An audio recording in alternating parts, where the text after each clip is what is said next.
We can't care for someone else if we've used up all of our petrol in our tank looking after someone else. We need to recognise that self-care is of paramount importance. You know, I was really upfront with her and said, at the very beginning, and said, I'm really frightened about this and I'm sad and scared, but I'm going to be here no matter what. And then after that, you know, I would make sure I spoke to my mum or to my husband if I needed to. A diagnosis of breast cancer is a trauma for all individuals involved. It's a trauma for the entire family, for the entire community. The idea of ripples in a pond is an important one to think about.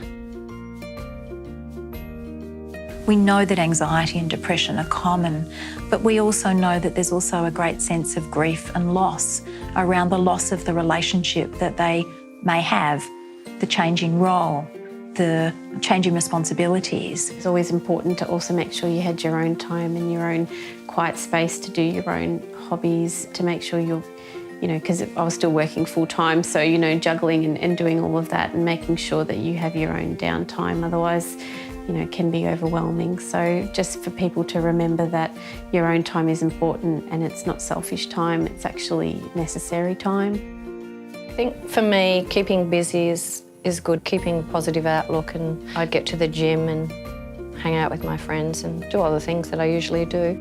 Important tips and strategies that I might suggest would be actually looking after their own health and well-being, recognising that the caregiving role can cause significant distress, and having some positive strategies in their own life to ensure that they're not neglecting their diet, that they're exercising, that they're drinking enough water, that they're making sure they get out in the sunshine, that they're monitoring their own sleep habits.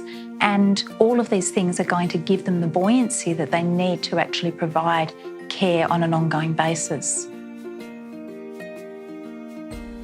It's also about recognising the emotional impact and not negating it, not saying things like, but I'm not the one who's sick and therefore I don't need to get any help. I need to be strong. I need to be. It's recognising that if you need support and assistance, then it's there and you just need to access it.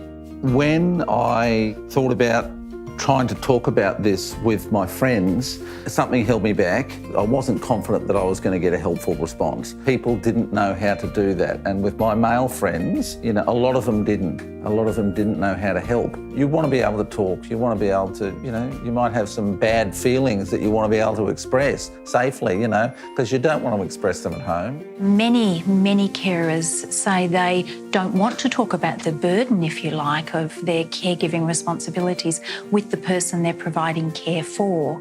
Being able to talk to someone else can be very helpful. You want to be able to talk to somebody who lets you talk and who you're confident sort of understands what you're talking about. If I had to go through the experience again, I'd be more proactive about trying to find some support for myself.